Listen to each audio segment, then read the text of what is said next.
नमस्कार दोस्तों। आज मैं आपको एक ऐसी कहानी सुनाने जा रहा हूं जो आपके रोंगटे खड़े कर देगी। तो अपने कमरे की लाइट बंद कर लीजिए, हेडफोन लगा लीजिए और चलिए डूब जाते हैं इस डरावनी कहानी में। कहानी का नाम है जंगल का रहस्य। ये कहानी शुरू होती है एक छोटे से गांव कचनपुर से। कचनपुर के चारों तरफ एक घना जंगल था जिसे लोग भूतिया जंगल कहते थे। कहा जाता था कि उस जंगल में कई लोग गए पर कभी वापस नहीं लौटे। गांव में रहने वाले एक लड़के अजय को इन कहानियों पर यकीन नहीं था। वो पढ़ा लिखा लड़का था और इन बातों को सिर्फ अफवाह मानता था। लेकिन एक दिन कुछ ऐसा हुआ जिसने उसकी सोच बदल दी। एक रात अजय के दोस्त रोहित ने उसे जंगल में चलने की चुनौती दी।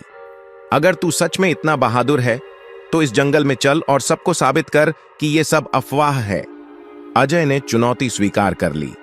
वो और उसके दो दोस्त रोहित और निकिता साथ में जंगल की ओर चल दिए। रात का समय था।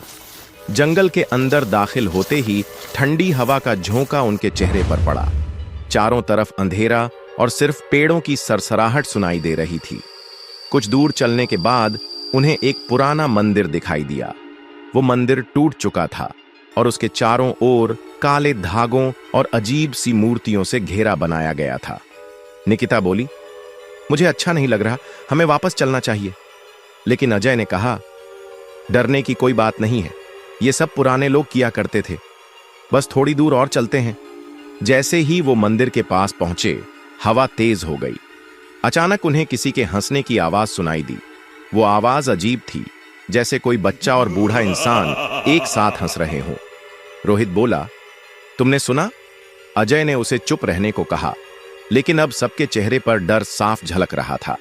थोड़ी ही देर में एक पेड़ के पीछे से सफेद साया दिखाई दिया। वो साया धीरे धीरे उनकी ओर बढ़ रहा था। अजय ने हिम्मत करके मंदिर के अंदर झांकने की कोशिश की।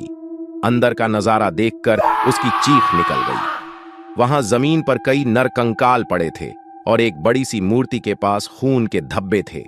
वो मूर्ति किसी देवी की नहीं बल्कि किसी राक्षसी की लग रही थी। उसकी आंखें अजय को घूर रही थीं। पीछे से निकिता ने चिल्लाकर कहा, यहां से भागो। तीनों ने भागना शुरू किया, लेकिन ऐसा लगा जैसे जंगल उनका पीछा कर रहा हो। पेड़ों की शाखाएं उनकी ओर बढ़ रही थीं और वो सफेद साया उनके पीछे पीछे भाग रहा था। अचानक रोहित का पैर फिसला और वो गिर पड़ा।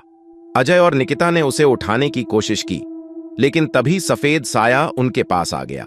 वो साया धीरे धीरे एक भयानक चेहरा बन गया। उसकी आंखें लाल थीं और उसका मुंह इतना बड़ा था जैसे किसी को जिंदा निगल जाएगा। अजय को बस इतना याद है कि उसने रोहित और निकिता को बचाने की कोशिश की, लेकिन वो सफेद साया उन पर झपट पड़ा। अगले दिन सुबह गांव वालों को जंगल के बाहर सिर्फ अजय बेहोश पड़ा मिला। अजय ने जब होश में आकर अपनी बात बताई तो गांव के बुजुर्गों ने उसे बताया कि वो मंदिर एक पुराने तांत्रिक का था। उसने अपनी आत्मा को अमर रखने के लिए वहां कई लोगों की बलि दी थी और वो साया उसी तांत्रिक का है जो अब भी अपनी बलि की तलाश में भटकता है। अजय अब भी उसी गांव में है, लेकिन उसने कभी दोबारा उस जंगल का रुख नहीं किया। तो दोस्तों, ये थी जंगल का रहस्य। क्या आप ऐसी जगह जाने की हिम्मत करेंगे या फिर आप भी अजय की तरह उन कहानियों को मानने लगेंगे? अपनी राय नीचे कमेंट में बताएं और अगर कहानी पसंद आई हो तो लाइक और सब्सक्राइब करना ना भूलें।